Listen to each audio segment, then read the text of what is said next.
நாம் எதிர்பாராத முடிவு என்பதை விட எதிர்பார்த்த முடிவுதான் என்றாலும் இவ்வளவு பெரிய தலைகீழ் மாற்றம் உருவாகும் என்று நாம் எதிர்பார்க்கவில்லை.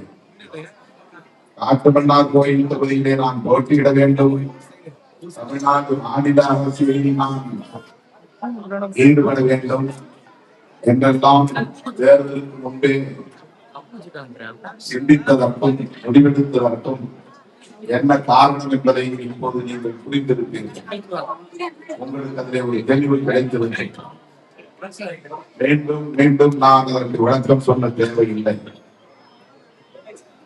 விடுதலை சிறுத்தைகள் கட்சி தமிழ்நாட்டில் ஒரு தவிர்க்க முடியாத சக்தியாக இருக்கும் என்பதை நாம் ஏற்கனவே தேர்தலுக்கு முன்பு சொன்னேன். ஆட்சி அதிகாரத்தை தீர்மானிக்கிற சக்தியாக இருக்கும் என்று சொன்னேன். அதெல்லாம் நடந்ததா இல்லையா? அதே போல தமிழ்நாட்டில் தொங்கு சட்டசபை என்ற வார்த்தையை நான் பயன்படுத்தவில்லை. ஆனால் அரசியல் சூழல்கள் மாறும், அணி சேர்க்கைகள் மாறும்.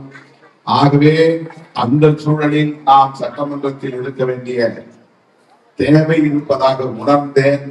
அதனால்தான் நான் திருமண வேட்பாளராக என்னை அறிவித்தேன் என்ற விளக்கத்தை சொன்னேன். நான் சொன்னது போல அரசியல் சூழல்கள் மாறி இருக்கிறதா இல்லையா? அணி சேர்க்கைகள் மாறி இருக்கிறதா இல்லையா? இதையெல்லாம் நான் தேர்தலுக்கு முன்பு யூகம் செய்தவை. இப்போது நான் சொல்லுகிறேன், விடுதலை சிறுத்தைகளை தவிர்த்து விட்டு தமிழ்நாடு அதை நான் ஆணவத்தோடு சொல்லவில்லை, அகந்தையோடு சொல்லவில்லை, கள அனுபவத்திலிருந்து சொல்லுகிறேன். நாம் இன்றைக்கு தனிப்பெரும் ஒரு சக்தியாக, தவிர்க்க முடியாத ஒரு அரசியல் சக்தியாக, பொதுமக்களின் பேராதரவோடு, அனைத்து தரப்பு மக்களின் நல்லாதரவோடு, ஜனநாயக சக்திகளின் வாழ்த்துக்களோடு வளர்ந்திருப்போம். நம்முடைய வாக்கு சதவிகிதம் எவ்வளவு என்பதை தனித்து போட்டியிட்டு நாம் உறுதிப்படுத்தவில்லை. ஆனால் நாம் தவிர்க்க முடியாத சக்தி. தமிழ்நாட்டு அரசியலில் பலமுறை நான் மேடைகளில் சொல்லி இருக்கிறேன். பாட்டாளி மக்கள் கட்சி தமக்கு எவ்வளவு வாக்கு வங்கி இருக்கிறது என்பதை உறுதிப்படுத்திய பிறகுதான் கூட்டணியில் சேரவில்லை. மதிமுக உருவாகி தமக்கு எவ்வளவு சதவீதம் இருக்கிறது என்பதை உறுதிப்படுத்திய பிறகுதான் அதிமுக கூட்டணியிலே சேரவில்லை. தேமுதிக தனக்கு எவ்வளவு வாக்கு வங்கி இருக்கிறது என்பதை உறுதிப்படுத்திய பிறகுதான் அதிமுகவோடு கூட்டணி அமைந்தது.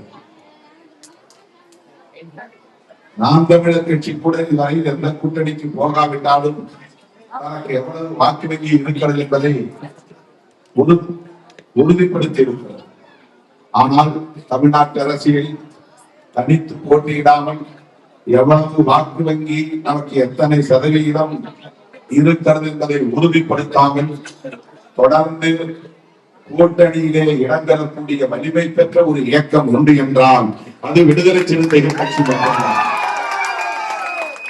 இந்த கோணத்தில் யாரும் பேசுவதில்லை. எந்த தேர்தலிலும் நாம் தனித்து போட்டியிட்டு எங்களுக்கு இத்தனை சதவீதம் வாக்கு வங்கி இருக்கிறது, எங்கள் வாக்குகள் உங்களுக்கு தேவைப்படுமானால் எங்களை கூட்டணியில் சேர்த்துக் கொள்ளுங்கள், எங்களுக்கு இத்தனை இடங்கள் கொடுங்கள், இந்த பதவியை கொடுங்கள் என்றெல்லாம் நாம் பேசவில்லை. ஆனால் விடுதலை சிறுத்தைகள் கட்சி திமுகவுக்கோ அதிமுகவுக்கோ ஏன் இன்றைக்கு திராவிடவுக்கோ கட்டாயம் தேவைப்படுகிறது. இதை எப்படி நாம் சாத்தியமாக்கி இருக்கிறோம், எப்படி இதை நாம் சாதித்திருக்கிறோம், இதுதான் இன்றைக்கு பலருக்கு கண்ணை உறுத்துகிறது. ஆகவேதான் விடுதலை சிறுத்தைகள் இப்போது முன்பு போல இல்லை என்றெல்லாம் பலவீனப்பட்டதை போன்ற ஒரு தோற்றத்தை உருவாக்க பார்க்கிறார்கள். 11.5% வாக்கு வங்கி வைத்திருந்த பாஜக 2.5% குறைந்து விட்டது. 9% பறி கொடுத்திருக்கிறது. 8% இருந்த நாம் தமிழர் கட்சி 4% குறைந்து விட்டது. 66 இடங்களில் வெற்றி பெற்ற அதிமுக 47 இடங்களுக்கு போய்விட்டது. ஆளும் கட்சியாக இருந்த திமுக 59 இடங்கள் என்ற அளவிலே சுருங்கி போய்விட்டது. இதையெல்லாம் விமர்சிக்காதவர்கள் விடுதலை சிறுத்தைகள் போட்டியிட்ட 8 இடங்களில் 2 இடங்கள் வெற்றி பெற்றும் கூட ஏதோ விசிகா பலவீனமாகிவிட்டது என்று சமூக ஊடகங்களில் நமக்கு எதிரான அவதூறுகளை கட்டமைக்கிறார்கள். ஏனென்றால் திருமாவளவனை விடுதலை சிறுத்தைகளை தமிழ்நாடு இப்படி ஒரு சக்தியாக அங்கீகரித்து விட்டதே, தனித்து போட்டியிடாமலேயே அங்கீகாரம் பெற்ற கட்சியாக இது வளர்ந்திருக்கிறது. தனித்து போட்டியிடாமலேயே தவிர்க்க முடியாத ஒரு சக்தியாக இருக்கிறது. 2 சீட்டு தானே என்று ஏரணம் செய்தவர்களுக்கு அந்த 24 மணி நேரத்தில் அந்த 2 சீட்டு அது எவ்வளவு பெரிய வலிமை வாய்ந்தது என்பதை உணர்ந்திருப்பார்கள். அந்த 2 இல்லாவிட்டால் ஆட்சியே இல்லை என்கிற அளவுக்கான ஒரு சூழலை மக்கள் ஏற்படுத்தினார். அதையும் நான் அகந்தையோடு சொல்லவில்லை, யாரையும் குறைத்து மதிப்பிட்டு விடக்கூடாது. 108 இடங்களில் வெற்றி பெற்றாலும் சிறுத்தைகளின் 2 இடங்கள் இருந்தால்தான் ஒரு நிலை தமிழக அரசியலில் வந்தது என்றால் அந்த வாய்ப்பை தமிழ்நாட்டு மக்கள் நமக்கு வழங்கியிருக்கிறார்கள். என் தாய்படி என்று நான் பெருமை பொங்க சொல்லுகிற காட்டுமன்னார்குடி இந்த அலையிலும் 33,000 வாக்குகள் வித்தியாசத்தில் நான் டெல்லிக்கு போய் இறங்கினாலும் இந்தி பேசக்கூடிய நான் பார்த்த உடனே வாங்க கிங் மேக்கர் நினைக்கிறான். யாருமே தெரியல, அவங்க எல்லாருமே இந்தியா முழுக்க போயிடுச்சு, உலகம் முழுக்க போயிடுச்சு. கிங் மேக்கர் அப்படின்னா அரசனை உருவாக்கக்கூடியவர் அப்படின்னா, ஆட்சியாளரை உருவாக்கக்கூடியவர் அப்படின்னா, மணிமகுடம் சூட்டக்கூடியவர் அர்த்தம். தான் அரசனாகாவிட்டாலும் பிறரை அரசனாக மகனாக சிம்ம நாற்காலியில் அமர வைக்கிற, சிம்மாசனத்தில் அமர வைக்கிற வலிமை பெற்ற கட்சி விடுதலை சிறுத்தைகள் கட்சி.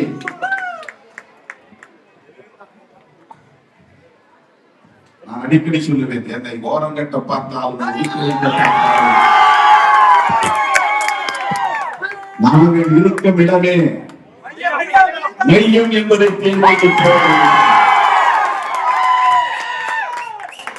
நீங்க 4 சீட்டு கொடுக்கலாம், ஓரம் கட்டலாம், 6 சீட்டு கொடுக்கலாம், ஓரம் கட்டலாம், 2 சீட்டு மட்டும்தான் ஜெயிக்க வைக்கலாம், ஓரம் கட்டலாம்.